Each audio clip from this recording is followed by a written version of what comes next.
ओम अज्ञानतिमिरान्धस्य ज्ञानाञ्जनं शलाकया चक्षुरुन्मीलितं येन तस्मै श्री गुरुवे नमः। हरे कृष्णा दंडवत। एक बहुत ही अच्छा प्रश्न पूछा गया। वो प्रभु जी ने मुझे व्यक्तिगत पूछा, मगर मैंने ऐसा सोचा कि ये एक इम्पोर्टेंट इन्फॉर्मेशन है तो इसको सबके साथ शेयर करना चाहिए।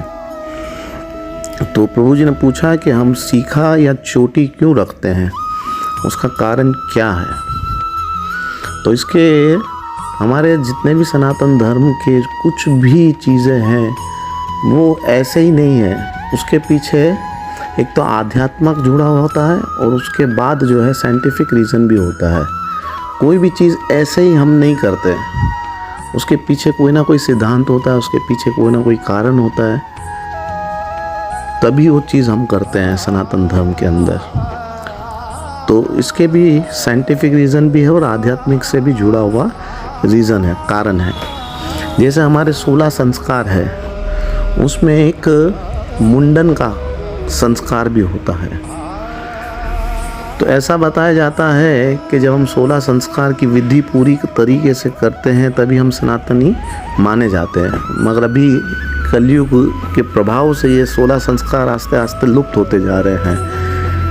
तो इसमें बहुत सारे दूसरे भी संस्कार है, गर्भधारण संस्कार है और ऐसे पूरी लिस्ट है 16 संस्कारों की। तो इसमें एक बाल मुंडन का भी संस्कार होता है।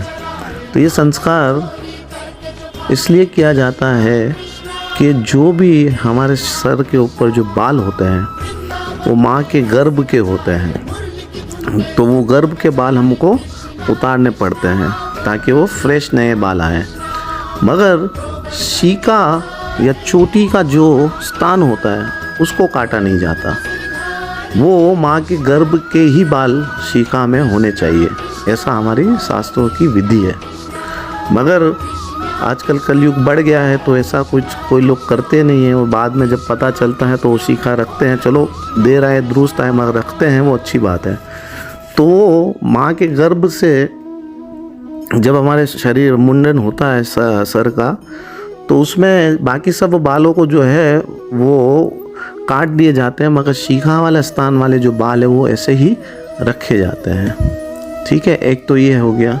उसका कारण ये है कि हम माँ के गर्भ से आए हैं और हमारा जो जीवन है उस बात की हमको हमेशा याद रहे कि माँ का गर्भ जो है ये हम कितने सारे गर्भों से निकल के आए हैं और वापस अगर हमने अच्छे कर्म नहीं किए तो वापस किसी माँ के गर्भ के अंदर हमको जाना पड़ेगा। तो ये जब भी हम शीका को अपने हाथ में लेंगे तो इस बात की हमको एक तो याद आएंगी। दूसरी बात कि हमारे जैसे वर्ण आश्रम धर्म में ब्राह्मण, वैश्य, क्षत्रिय और शूद्र है, तो ये शीका किसी जात पात को नहीं मानता। जो अपने आप को सनातनी या हिंदू कहता है उसको शीका अवश्य रखनी चाहिए, चाहे वो ब्राह्मण हो, चाहे क्षत्रिय हो, चाहे वैश्य हो, चाहे शूद्र हो, उन सब को शीका अवश्य रखनी चाहिए। और कर्मकांड के अनुसार ऐसा बताया जाता है कि हम कोई भी कर्मकांड की क्रिया करते हैं, यदि हमारे सर पे शीका नहीं है और हमने जनेऊ धारण नहीं किया तो वो कर्मकांड का जो कार्य है वो पूर्ण रूप से सफल नहीं होता। उसको सफल करने के लिए हमारे सर पे शीका और जनेऊ अवश्य होना ही चाहिए। एक बात ये हो गई। दूसरी बात कि ये एक एंटीना का काम करता है।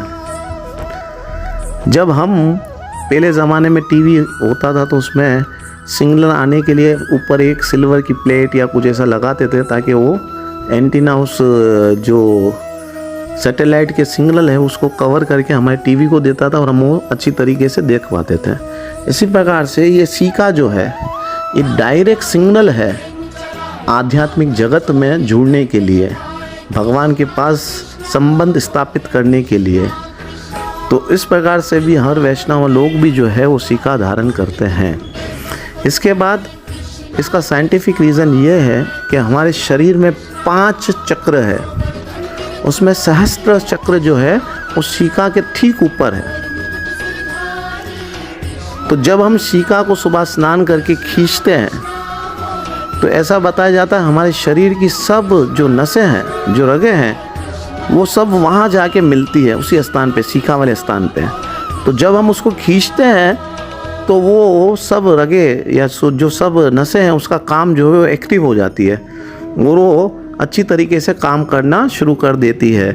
जैसे खून का प्रवाह एकदम नॉर्मल तरीके से होने लगता है, हमारी बुद्धि शार्प हो जाती है, हम हर चीज़ को अच्छी तरीके से याद कर सकते हैं और हमारी मेंटल जो स्थिति है वो स्थिर हो जाती है।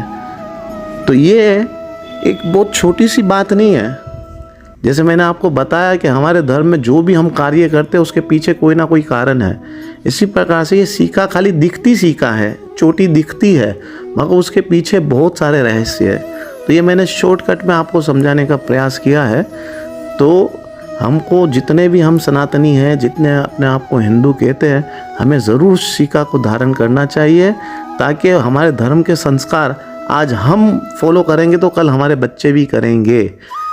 आज हम ही नहीं करेंगे तो हमारे बच्चे उस चीज़ों को देखेंगे नहीं, तो वो ऑटोमेटिकली उस चीज़ों को धारण नहीं करेंगे। तो कृपा करके हम जितने भी हिंदू सनातनी हैं, हम सबको इस बात पे पूरा ध्यान देना चाहिए और हमारे धर्म के जितने भी संस्कार हैं उसको बहुत अच्छी तरीके से निभाने का प्रयास करना चाहिए। हरे कृष्णा, दंडवत। हरे कृष्णा। यदि आपको हमारी वीडियो अच्छी लगी हो तो प्लीज़ उसे लाइक करें, सब्सक्राइब करें और शेयर ज़रूर करें। हरे कृष्णा। Thank you.